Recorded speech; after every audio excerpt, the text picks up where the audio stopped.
Right breaking చేస్తున్నాం. Telugu filmy chamber క్యాంబెట్ కీలక నిర్ణయం తీసుకుంది. ఇకపై షూటింగ్స్ జరపకూడదని నిర్ణయించింది. 24 క్రాఫ్ట్స్ ప్రతినిధులు బంద్కు పిలుపునిచ్చినటువంటి నేపథ్యంలో షూటింగ్ చేయకూడదని ఫిల్మ్ ఛాంబర్ నిర్ణయించింది. అవుట్డోర్ యూనిట్స్, స్టూడియోస్లో షూటింగ్స్కు అనుమతి ఇవ్వకూడదని ఈ సందర్భంగా నిర్ణయం తీసుకుంది. అలాగే నిబంధనలను అతిక్రమిస్తే చర్యలు ఉంటాయని ఛాంబర్ సెక్రటరీ దామోదర్ ప్రసాద్ వెల్లడించారు.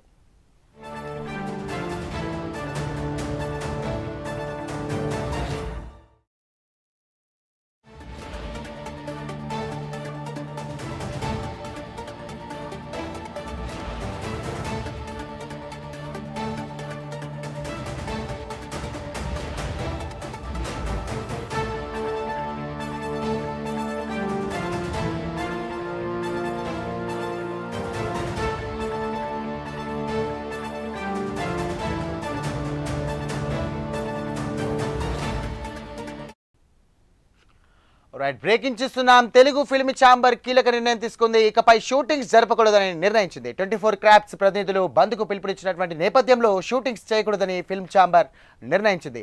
అవుట్డోర్ యూనిట్, స్టూడియోస్లో ఉన్నటువంటి షూటింగ్స్కు అనుమతి ఇవ్వకూడదని నిర్ణయం తీసుకుంది. అలాగే నిబంధనలను అతిక్రమిస్తే కనుక చర్యలు ఉంటాయని ఛాంబర్ సెక్రటరీ దామోదర్ ప్రసాద్ వెల్లడించారు.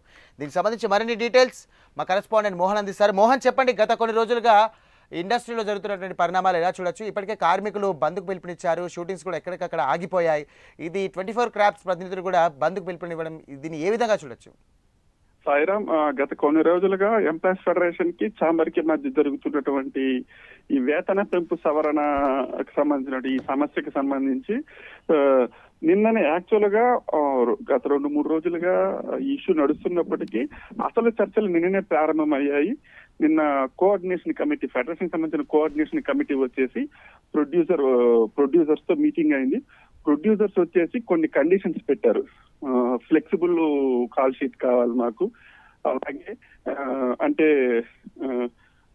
నాన్ యూనియన్ మెంబర్స్ తో కూడా మేము పని చేయించుకుంటాము, కేవలం సెకండ్ సండే రోజులు మాత్రమే డబుల్ కాల్ షీట్ అంటే డబుల్ పేమెంట్ ఇస్తాము, మిగతా ఏ సండే అయినా కానీ సాటర్డే అయినా కానీ ఇతర వర్కింగ్ డేస్ ఏదైనా సరే మేము సింగిల్ పేమెంట్స్ ఇస్తాము.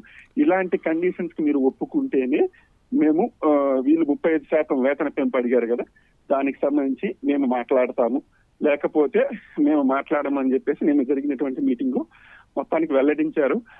దానికి సంబంధించి అనిల్ కుమార్ గారు కూడా అన్నారు, మేము దాదాపు దీనిపైన సుదీర్ఘంగా చర్చించాము, మీ ఇతర ఎంప్లాయీస్ ప్రతినిధులతో వీళ్ళతో మాట్లాడి దీనిపైన ఒక క్లారిటీ తీసుకుంటామన్నారు.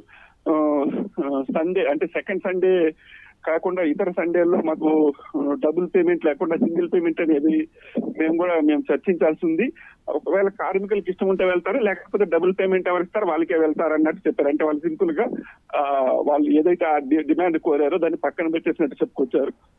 అంటే అలాగే ఇంకొక విషయం చెప్పారు అనిల్ కుమార్ గారు, ఎవరైతే 30% వేతనం ఇస్తున్నారో ఇప్పుడు వాళ్ళ షూటింగ్ లో మేము హాజరవుతున్నాము, మిగతా ఎవరి దానికి వెళ్ళడం లేదని చెప్పారు. అంటే వాళ్ళు ఇండైరెక్ట్ గా మేము సమ్మెని కంటిన్యూ చేస్తున్నాం అన్నట్టు చెప్పుకొచ్చారు. ఈ వ్యవహారము ఛాంబర్ వరకు అంటే ఒక సీరియస్నెస్ తీసుకెళ్ళింది. ఛాంబరు అంటే ఈ సమ్మె ఇంకా విరమించుకోకపోవడం వెనక ఛాంబర్ ఒక సీరియస్నెస్ తీసుకునేసి అసలు షూటింగ్ బంద్ చేసేస్తాము, అవుట్డోర్స్ కానీ స్టూడియోస్ కానీ ఎలాంటి పర్మిషన్ వద్దు, ఒకవేళ ఎవరైనా ఈ నిబంధనలను మించి చేసుకుంటే వాళ్ళ పని చర్యలు తీసుకుంటామంటే ఈ సమస్య సానుకూలంగా ఒక కొలిక్కి వచ్చిన తర్వాత షూటింగ్ స్టార్ట్ చేస్తామని చెప్పేసి ఛాంబర్ డిసిషన్ తీసుకుంది. సార్ రేపు లేదు ఎల్లుండి నెక్స్ట్ కార్యాచరణ తెలియజేస్తారు sir. Right, thank you Mohan. Thank you.